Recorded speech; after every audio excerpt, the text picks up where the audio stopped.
Welcome to the Space Voyager, bringing you the latest news from around the world. In a move that has sent shockwaves through the global political landscape, Canada has secured a monumental $3.1 billion deal with Greenland. This agreement was one that few saw coming, and it is already being called a game-changer for the Arctic region and beyond. The news broke with stunning speed, catching diplomats and world leaders completely off guard. This was not just another trade agreement, it was a seismic shift in northern geopolitics, a carefully orchestrated move that has redrawn the map of Arctic influence literally overnight. The world is now scrambling to understand the full implications. The signing ceremony was a study in quiet triumph, marked by firm handshakes and the fluttering of Canadian and Greenlandic flags. It sealed a partnership that will be talked about for years to come, a historic pact forged in the icy landscapes of the far north. Behind the official photo opportunities, however, lay months of secret negotiations and meticulous planning. The deal represents more than just a financial investment. It signifies a deep strategic alliance built on a foundation of mutual respect and shared goals, a stark contrast to the power plays that have recently dominated discussions about the Arctic's future. The world watched as two northern nations charted a new course together. The reaction in Washington was immediate and unmistakable. America, long considered the dominant force in Arctic affairs, was left out in the cold. United States officials, caught completely off guard by the announcement, could only watch as their northern neighbor pulled off a diplomatic coup that few believed possible. The news landed like a bombshell in the corridors of power, sparking urgent meetings and frantic calls as policymakers tried to piece together how this had happened. For years, the U.S. had assumed its position at the head of the Arctic table was secure. Now, that assumption has been shattered, leaving a sense of disbelief and strategic vulnerability. News of the deal spread like wildfire across the globe, with bold headlines splashed across digital screens from Ottawa to Nuuk and far beyond. In coffee shops, corporate offices, and family homes, people scrolled through their phones trying to grasp the sheer magnitude of what had just happened. Suddenly, a quiet Arctic nation had outmaneuvered a global superpower, rewriting the rules of engagement in one of the world's most critical regions. The strategic importance of the Arctic has been growing for years, but this single event has accelerated the timeline, forcing every major power to reassess its position and strategy in this rapidly changing environment. The world watched in a mixture of surprise and deep admiration as Canada, not the United States, clinched a historic partnership with Greenland.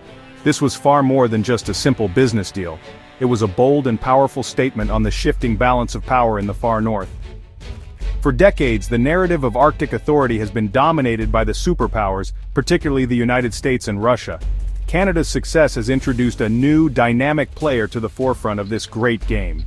The international community is now witnessing the emergence of a different kind of influence, one based on coalition building and diplomacy, rather than overt displays of military or economic might. The news broke like a sudden storm, sending powerful ripples through diplomatic circles and volatile financial markets alike. Expert analysts scrambled to explain how Canada had managed to seal an agreement where the United States had so publicly stumbled. They began dissecting every available detail, speculating on the behind-the-scenes negotiations that led to this stunning outcome. Questions swirled about the other nations involved in Canada's quiet coalition and what promises were made to secure Greenland's trust. The event has become a case study in modern diplomacy, highlighting the weaknesses of old-school tactics and the surprising effectiveness of a more collaborative, multilateral approach in the 21st century. Social media erupted with a wave of creativity and sharp political humor. Memes of an iced maple leaf overshadowing the American stars and stripes went viral almost instantly, shared across platforms by millions. Young people laughed and shared the images, capturing the public's fascination with this unexpected underdog story. Meanwhile, seasoned political pundits pointed out that for years, Arctic power plays had been America's game to lose. Now, the tables had turned dramatically. The online buzz reflected a broader sentiment, a sense that the established world order was being challenged, and that smaller nations could indeed shape their own destinies on the world stage, using new tools and strategies. The rules of the game had fundamentally changed overnight, almost without warning. For years, the United States' approach to the Arctic was characterized by a certain confidence and assumption of leadership that went largely unchallenged by its closest allies. This deal has shattered that complacency. Canada's successful diplomacy has demonstrated that influence in the modern era is not merely a function of size or strength. It is also about empathy, respect, and the ability to build genuine partnerships. The world was watching, and the lesson was clear. The old playbook for international relations was becoming obsolete, and a new era of Arctic politics had just begun. The stakes in this new Arctic drama could not be higher. Greenland, an immense island once dismissed by many as a remote and unimportant expanse of ice, now holds the keys to vast resources. Specifically, it holds the keys to rare earth minerals, which are absolutely critical for the world's burgeoning green technologies. From the powerful magnets in electric vehicles and wind turbines, to the intricate components of advanced electronics and defense systems, these elements are the building blocks of the future. Control over a stable and ethically sourced supply of these minerals means holding significant influence over the future of energy, technology, and even global national security itself. The $3.1 billion deal is about far more than just money or mining rights. It marks a dramatic and potentially permanent shift in global influence, unfolding right at the top of the world.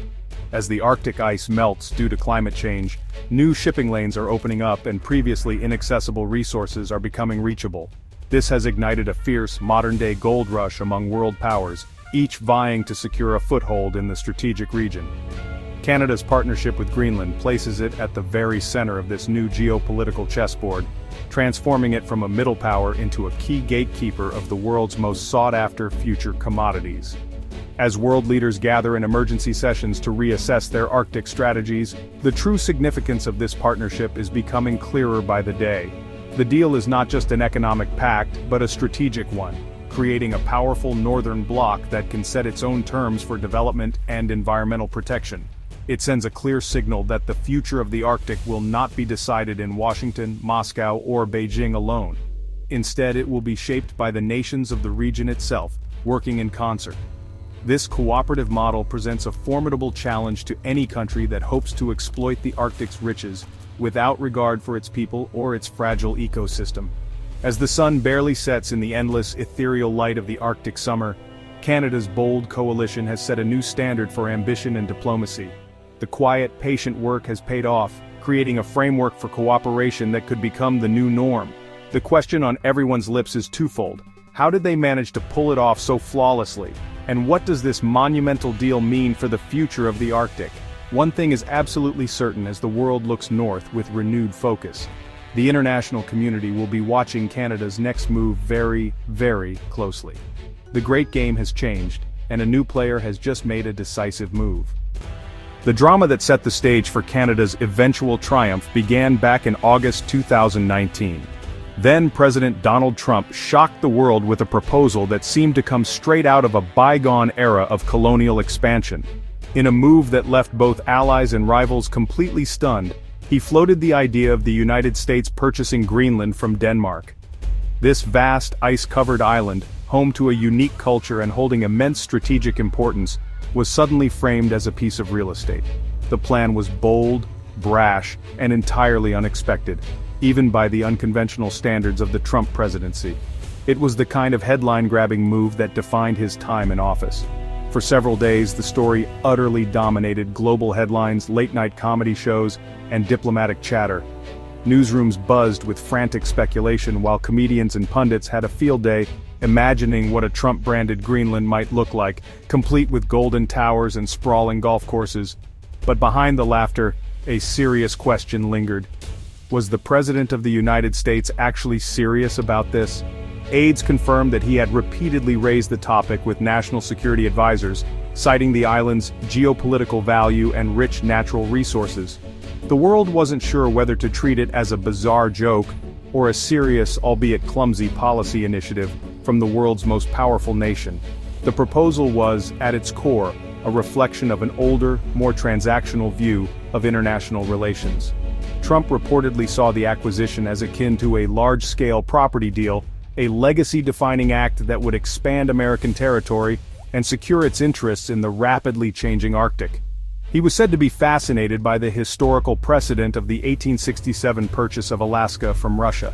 However, this perspective completely overlooked the modern realities of national sovereignty, self-determination, and the deep cultural identity of the Greenlandic people. The idea of a nation being bought and sold in the 21st century struck most of the world as profoundly anachronistic and out of touch with contemporary diplomatic norms.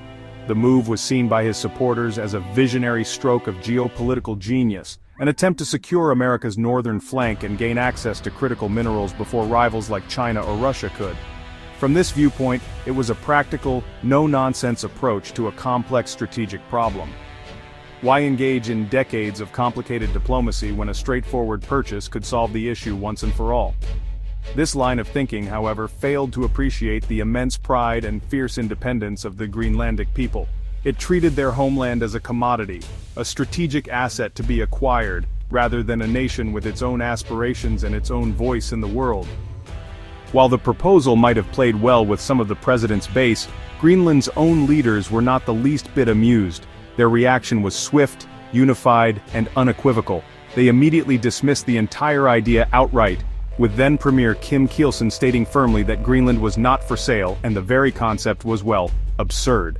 For the people of Greenland, this was not a matter of negotiation or price. It was a profound insult to their sense of nationhood, their history, and their identity. They made it abundantly clear that their country was not just a piece of real estate on a global monopoly board. It was their home, a land with a rich heritage and a future they intended to shape themselves. Denmark, which maintains constitutional ties to Greenland, quickly and forcefully backed this position. Danish Prime Minister Mette Frederiksen echoed the sentiment from Nuuk, calling the discussion absurd and emphasizing that she hoped it wasn't meant seriously. Danish officials made it crystal clear in public statements and through diplomatic channels that Greenland was not on the market at any price. The firm rejection from both Copenhagen and Nuuk created an awkward and embarrassing diplomatic situation for the United States. The offer, intended perhaps as a bold opening move, had been shut down before any real discussion could even begin, leaving Washington looking naive and poorly informed about its own allies. The international fallout was swift and harsh, with officials across Europe expressing a mixture of disbelief and deep disappointment at the American proposal. Allies who were accustomed to a more traditional and respectful diplomatic process were taken aback by the transactional nature of the offer.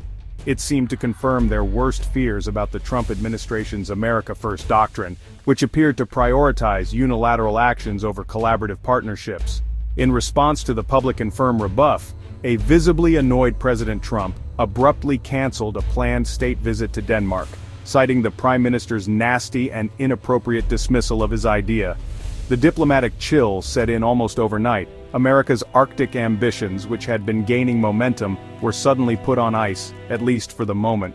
The failed attempt did more than just create a temporary diplomatic spat. It exposed a much deeper and more problematic flaw in America's approach to international relations, especially with smaller nations that place a high value on their autonomy. The incident demonstrated a fundamental misunderstanding of modern diplomacy, where respect, partnership, and mutual understanding are prerequisites for success. The world saw a superpower acting not with strategic finesse, but with the blunt force of a corporate raider, an approach that ultimately proved counterproductive and damaging to its own interests. The U.S. treated Greenland as a commodity, ignoring its people and their centuries-old Inuit heritage. Greenlanders swiftly rejected the idea of being bought, making it clear their sovereignty was not for sale. Their response became a global symbol of dignity and self-determination. The episode exposed a major diplomatic miscalculation by the U.S., highlighting the need for respect and partnership over power. The world saw that even small nations can stand up to superpowers in the 21st century. The failed bid left the U.S. isolated, while other nations saw an opening to engage Greenland as an equal. Canada, in particular, seized the chance to build a relationship based on collaboration, not acquisition. The U.S. blunder created mistrust and sidelined its influence in the Arctic. Meanwhile, nations willing to listen and respect Greenland's autonomy gained ground. The lesson was clear: in modern diplomacy, respect and partnership win where money and might fail. While the U.S. made headlines with its failed offer, Canada quietly built bridges. Ottawa formed a multilateral coalition with European and Asian allies, offering Greenland a respectful alternative. Partners like Norway, Germany, and Japan brought expertise and resources, while Inuit organizations ensured Indigenous voices were central. Canada's approach was inclusive, focusing on listening and understanding Greenland's aspirations. Behind closed doors, diplomats held discreet talks, far from the American media spectacle. The coalition prioritized Greenland's needs: economic growth, environmental protection, and cultural preservation. The tone was humble and collaborative, not transactional. Greenland's leaders began to see the coalition as genuine partners, not overlords. The coalition promised respect for autonomy and offered scientific, environmental, and development collaboration. Canada and its allies brought a comprehensive, respectful plan, winning trust where America's checkbook failed. The groundwork was laid for a new kind of Arctic partnership. Canada and its partners offered partnership, not control. Their diplomacy respected Greenlandic sovereignty and supported its path to autonomy. Canadian negotiators emphasized that Greenland would set the terms and pace of development. Concrete offers included joint infrastructure projects and educational exchanges empowering Greenlanders. The coalition focused on building local capacity, not extracting resources. Officials engaged with communities across Greenland, learning about Arctic life and challenges. This empathy and commitment contrasted sharply with America's self-interested approach. Over time, trust grew. Greenland's leaders saw Canada as a reliable ally. The partnership allowed Greenland to pursue its goals without sacrificing sovereignty. Canada's humility and patience proved far more effective than American arrogance. America's Arctic strategy was transactional and unilateral, prioritizing its own interests. The U.S. assumed its power would secure Greenland, but this approach backfired. Canada's multilateral coalition spread risk, brought diverse ideas, and offered legitimacy. Greenland valued having multiple partners, reducing dependence on any single nation. Countries like Norway and Germany added credibility with their environmental standards. America's secretive top-down tactics bred suspicion and fear of domination. Canada's coalition was transparent and flexible, inviting Greenland to shape agreements. This inclusive process respected Greenland's priorities and red lines. The contrast was stark old power politics versus modern, collaborative diplomacy. Canada's Model won, showing that partnership, not power, earns influence in the Arctic. The world learned, in the new Arctic, coalitions win the prize. At the heart of this saga is Greenland's demand for respect and agency. Memories of colonialism make Greenlanders wary of becoming pawns for superpowers. Canada's success came from listening and inviting Greenland to co-design the deal. Local priorities, economic growth, environment, and social needs came first. Communities were consulted on every major decision. Greenland's message, their future belongs to them, not outsiders. By choosing Canada's coalition, Greenland asserted its right to self-determination. Canada's offer was built around supporting Greenland's own goals.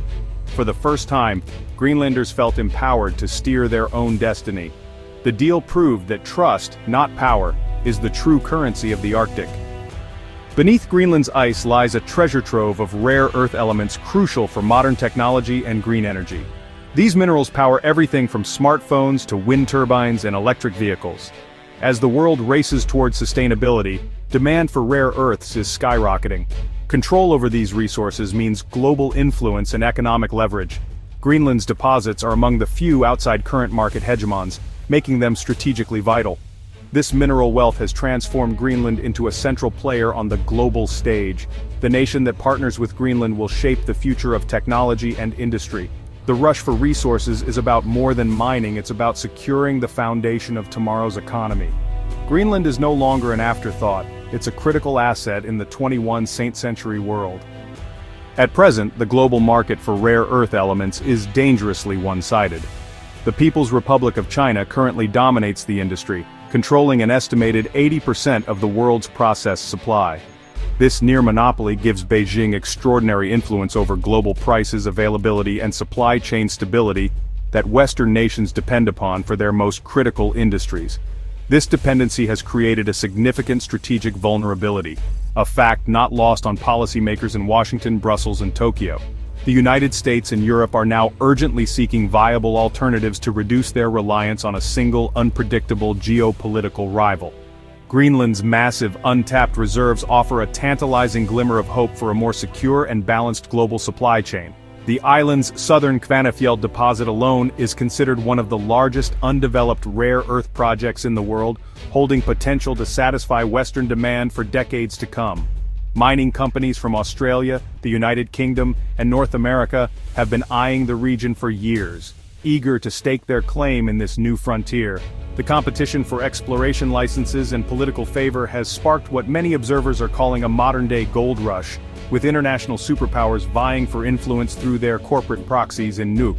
However, local Greenlandic leaders remain understandably cautious, carefully weighing immense potential economic benefits against profound risks to their pristine environment and cultural heritage. Many Greenlanders fear that large-scale industrial operations could bring devastating environmental harm. They worry about radioactive dust from mining waste, contamination of clean water sources, and disruption of fragile ecosystems supporting traditional activities. There is also deep-seated fear of a new form of colonialism, a loss of control as foreign corporations extract wealth from their land. This intense competition for Greenland's minerals has transformed the island into a geopolitical hotspot. The United States, China, and now a Canadian-led coalition are all maneuvering for access and influence, using diplomatic pressure, investment promises, and strategic partnerships. While global powers want secure access to Greenland's invaluable resources, the island's leaders are determined to strike a delicate balance. They aim to protect their environment and assert national sovereignty, while exploring economic opportunities that could pave the way for full independence from Denmark. The decisions made in coming years will shape their nation's destiny. The risks of unchecked mining in such a delicate environment are very real and potentially catastrophic. The Arctic is not just a barren wasteland of ice, it is a complex and finely balanced ecosystem, home to unique wildlife like polar bears, narwhals, and musk oxen, all of which are already under severe stress from the accelerating impacts of climate change.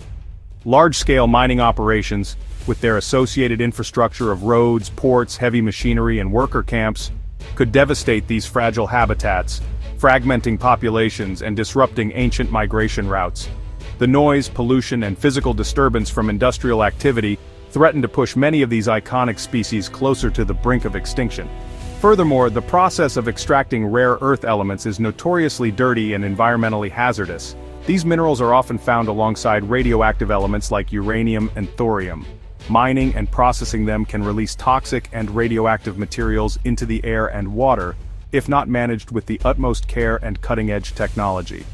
The potential for accidents, such as the failure of a tailings dam containing chemical-laced waste, poses a nightmare scenario for the region.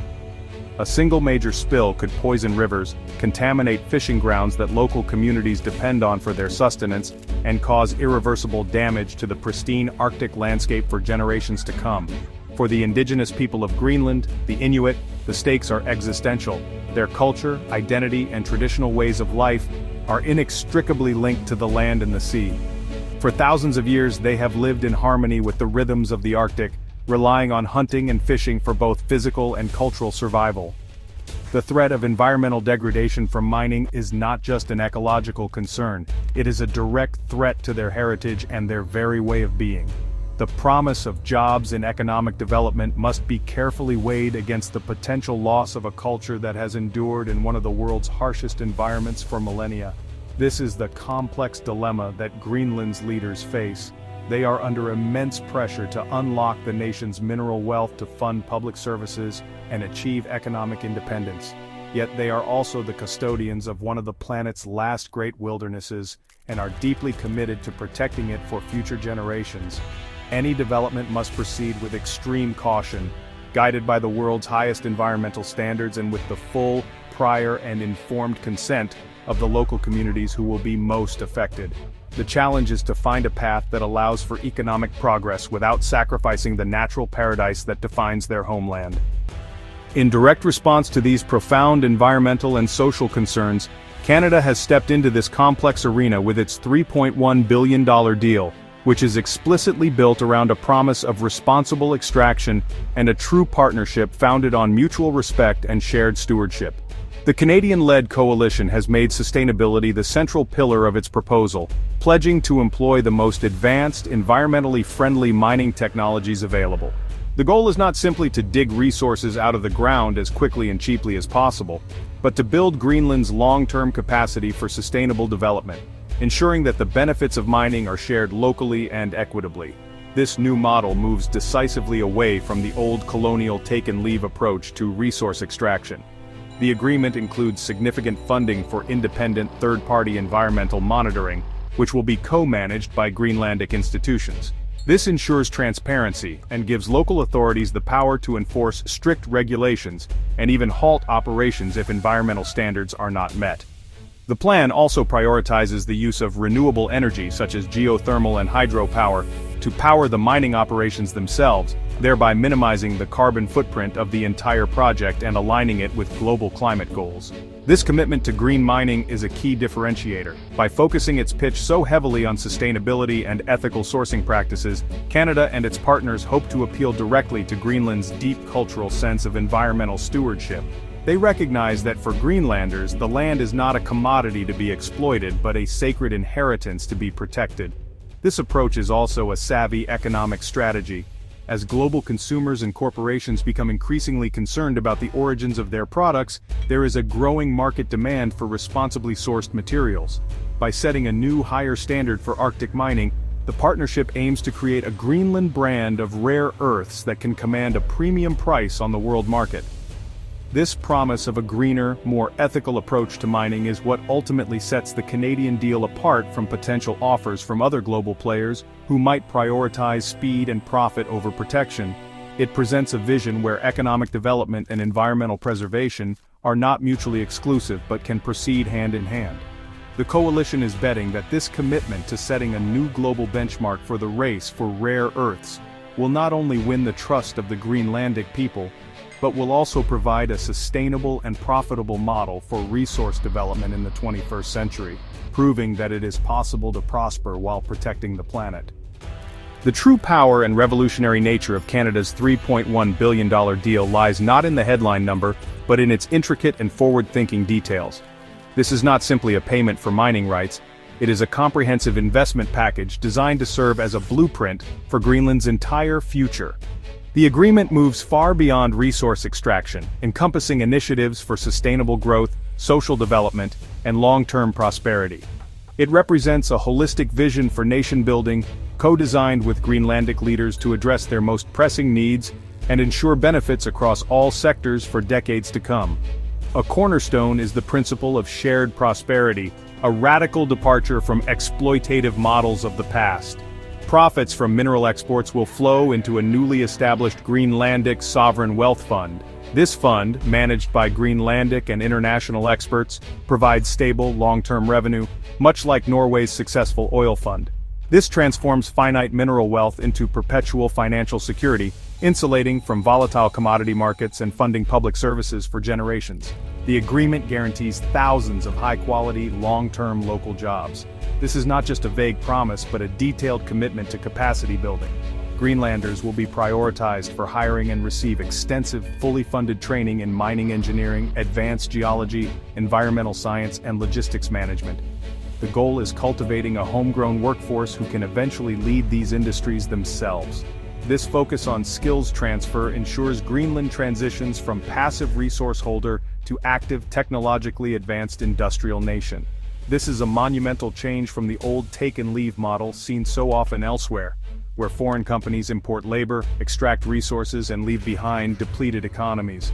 The Canadian approach is designed to be generative, planting seeds for diversified, resilient growth. By investing in human capital and establishing permanent financial endowment, the deal empowers Greenland to control its economic destiny, breaking cycles of dependency and building self-sufficient, sovereign strength.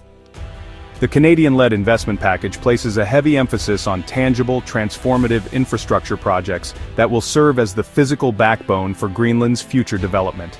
The plan includes the construction of new deep-water ports capable of handling modern cargo ships, which will dramatically reduce the cost of imports and make Greenlandic exports more competitive on the global market.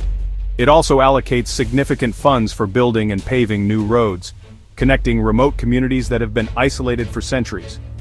This new transportation network will not only support mining logistics, but will also open up new opportunities for tourism, fishing, and other local industries, fostering economic activity far beyond the resource sector. In addition to transportation, the deal funds the construction of state-of-the-art clean energy facilities. Recognizing the high cost and environmental impact of the diesel generators that currently power most of Greenland, the coalition has committed to developing the island's immense geothermal and hydropower potential. These projects will provide a stable, low-cost source of electricity for homes and businesses, improving the quality of life and making the country more attractive for new investments. This focus on renewable energy aligns with Greenland's environmental values and positions it as a leader in sustainable Arctic development, creating a powerful synergy between its green energy goals and its resource extraction activities. These ambitious infrastructure projects are designed not just to serve the needs of the coalition's investments but to connect remote communities and unlock latent economic opportunities across the vast island.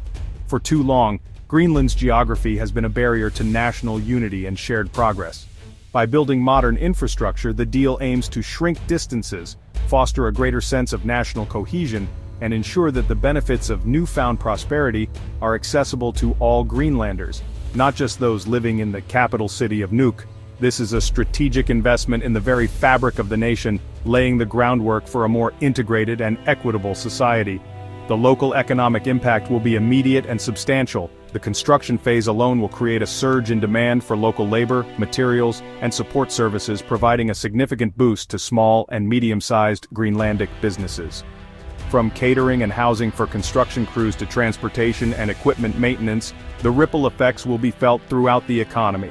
This carefully planned stimulus is designed to build momentum, creating a virtuous cycle of growth and opportunity that will help diversify the economy long before the first ton of rare earth minerals is even exported, demonstrating the deal's value from day one. Beyond the concrete and steel of infrastructure, the deal represents a new social contract for Greenland, with unprecedented investments in the well-being of its people. Recognizing that a healthy and educated populace is the ultimate foundation of a prosperous nation, Canada's partners have pledged substantial funding to build new, modern schools and fully equipped medical clinics, particularly in underserved rural areas. This commitment addresses some of the most pressing social challenges facing Greenland, aiming to raise educational attainment levels and improve public health outcomes across the country, ensuring that the population is ready to seize the opportunities of the future. The educational component of the deal is particularly transformative. It goes beyond simply constructing new school buildings. The agreement includes funding for curriculum development, teacher training programs, and scholarships for Greenlandic students to pursue higher education at top universities in Canada and Europe. The focus is on STEM fields, science, technology, engineering, and mathematics, to prepare the next generation for leadership roles in the nation's emerging industries. This long-term investment in human capital is designed to create a virtuous cycle, where a better educated workforce drives innovation and creates even more opportunities for those who follow. Similarly, the investment in healthcare is about more than just clinics. It includes funding for advanced telemedicine networks to connect remote patients with specialists in Nuuk and abroad, bringing world-class medical expertise to even the most isolated villages. There are also provisions for public health campaigns and mental wellness programs, addressing critical needs within the community. By improving the overall health and well-being of its citizens, the deal aims to build a more resilient and productive society. This holistic approach demonstrates a deep understanding that a nation's wealth is not just in its ground, but in the health and happiness of its people. This deep investment in social infrastructure is perhaps the starkest contrast to the purely transactional approach favored by other global powers. It shows a commitment not just to extracting resources from Greenland, but to investing in the Greenlandic people themselves. The deal is designed to be durable, with benefits that will compound for decades to come, long after the mines have closed. By investing directly in people, not just in physical assets or resources, Canada's coalition has shown what a truly modern and ethical international partnership can and should look like, building a legacy of progress and human development. The Canada-Greenland Agreement is far more than a bilateral victory. It sets a powerful and potentially revolutionary precedent for international agreements worldwide, especially those between large, developed nations and smaller, resource-rich countries. It shatters the outdated colonial model where powerful states dictate terms and extract wealth with little regard for local impact. Instead, it introduces a new paradigm based on co-creation, mutual respect, and shared destiny. This deal provides a tangible, successful blueprint for how such partnerships can be structured to empower the smaller nation, protect the environment, and ensure that benefits are distributed equitably. This new model has sent a clear message to the world. The rules of the game have changed. nations seeking access to critical resources can no longer expect to succeed with high-handed take-it-or-leave-it offers. The success of Canada's patient, respectful approach has demonstrated that listening, collaborating, and investing in the host country's long-term future is not just ethically superior, but also strategically smarter. Other developing nations with valuable resources, from the lithium fields of South America to the cobalt mines of Africa, are now watching closely, realizing they have more leverage to demand better, more equitable terms. For the United States and other global powers, this deal serves as a critical wake-up call. It exposes the limitations of a foreign policy playbook that over-relies on economic leverage and military might, while neglecting the softer tools of diplomacy and cultural understanding. The contrast is impossible to ignore. America's unilateral transactional bid failed spectacularly, while Canada's inclusive, partnership-based coalition succeeded beyond anyone's expectations. To remain influential in a multipolar world, superpowers will need to adapt, learning to treat smaller nations as genuine partners rather than as pawns on a geopolitical chessboard. Ultimately, by investing in people and their future, not just in mines and ports, Canada's coalition has demonstrated what a truly modern Arctic partnership can achieve. The agreement is designed to be a living document, adaptable to changing needs and circumstances, with governance structures that ensure Greenland remains in the driver's seat. It is a testament to the idea that sustainable development and national empowerment are not just lofty ideals, but achievable goals. This deal does not just secure resources, it builds a relationship, setting a new gold standard for international cooperation in the 21st century and offering a beacon of hope for a more equitable global order. From the perspective of Nuuk, this entire saga has been about one thing above all else: the assertion of Greenlandic sovereignty on the world stage. For decades, the nation's destiny has been largely shaped by decisions made in Copenhagen and influenced by the geopolitical interests of distant superpowers. The blunt 2019 offer from the United States was, for many Greenlanders, a jarring reminder of this vulnerability, treating their homeland as a passive object to be bought and sold. The firm, unified rejection of that offer was a pivotal moment of national self-assertion. It was a clear declaration that Greenland is not a territory for the taking, but a nation with its own voice, its own will, and its own non-negotiable right to self-determination. The Canadian-led deal is seen as the triumphant outcome of that assertion. It represents a fundamental shift from being a subject of international politics to being an active and respected participant. Greenlandic leaders have emphasized that their choice of partner was a sovereign decision, made freely, and based on their own national interests. They were not merely accepting the best financial offer, they were choosing a partnership model that respected their autonomy and actively supported their long-term political goal of greater independence. This agreement is viewed less as a business contract and more as a treaty between equals, one that empowers Greenland to finally take the helm of its own economic and political future. At the heart of Greenland's aspirations is the desire to move beyond the post-colonial dynamic that has long defined its relationship with the outside world. The memory of being a Danish colony is still fresh, and there is a deep-seated aversion to any arrangement that feels like a new form of economic or strategic domination. The Canadian coalition's approach, with its emphasis on co-designing the agreement and building local capacity, directly addressed these historical sensitivities. It offered a pathway to prosperity that was not predicated on sacrificing control. For Greenland, this deal is a monumental step toward shedding the last vestiges of dependency and building a modern, self-reliant nation on its own terms. The feeling on the streets of Nuuk, Qaqortoq, and other communities is one of cautious optimism and national pride. There is a palpable sense that Greenland has successfully navigated a treacherous geopolitical landscape and emerged stronger and more in control of its destiny than ever before. The government's ability to stand up to a superpower and then secure a highly favorable, respectful partnership with another coalition has bolstered national confidence. This is more than just an economic victory. It is a profound psychological one. It has affirmed that Greenland has the agency and the diplomatic skill to protect its interests and forge its own path forward in the rapidly changing Arctic. For the people of Greenland, the value of this deal cannot be measured in dollars or tons of minerals alone. The ultimate test of its success will be its ability to protect and even strengthen the nation's unique cultural identity, which is inextricably tied to its pristine natural environment. The Inuit culture, which forms the bedrock of Greenlandic society, is built upon a deep spiritual connection to the land, the sea, and the ice. Any large-scale development that threatens this delicate relationship is seen as an existential threat not just to the ecosystem, but to the very soul of the nation. This cultural imperative was a central, non-negotiable element in the negotiations from Greenland's perspective.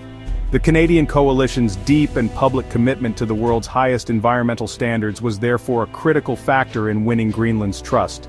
The promises of green mining technology, robust independent monitoring co-managed by Greenlanders, and protections for traditional hunting grounds were not just technical details, they were seen as a sign of genuine respect for the Inuit way of life. This demonstrated an understanding that the landscape is not merely a source of resources but is a living cultural heritage. The deal's structure, which gives local communities and Greenlandic institutions a powerful voice in environmental oversight, was essential in reassuring a public deeply skeptical of foreign resource extraction. Furthermore, the investment in education and skills training is viewed as a vital tool for cultural preservation in a modern context. By empowering young Greenlanders with advanced technical and scientific skills, the deal helps ensure that the nation's future development will be led by its own people, individuals who inherently understand and value their cultural heritage. The fear has always been that development would mean an influx of foreign workers who have no connection to the land or local customs. This agreement, by contrast, aims to cultivate a new generation of Greenlandic leaders who can integrate modern industry with traditional values, ensuring that progress does not come at the cost of identity. Ultimately, Greenlanders are seeking a future where they can enjoy economic prosperity without being forced to abandon their cultural roots. They envision a modern Greenland that is both technologically advanced and deeply connected to its Inuit heritage. The Canada-Greenland deal is seen as a potential vehicle for achieving this difficult balance.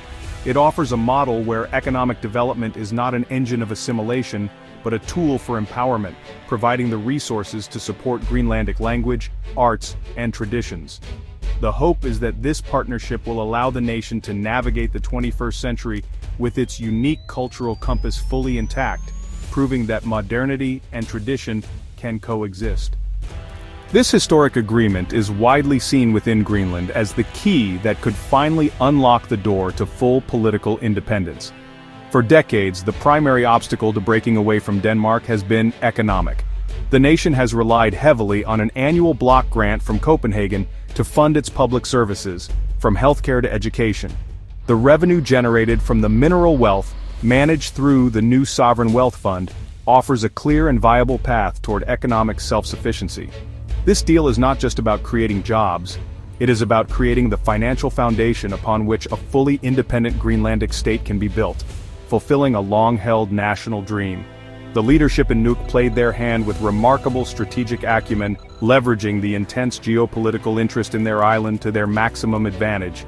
They skillfully used the global competition for rare earths to secure terms that go far beyond what a small nation could typically expect.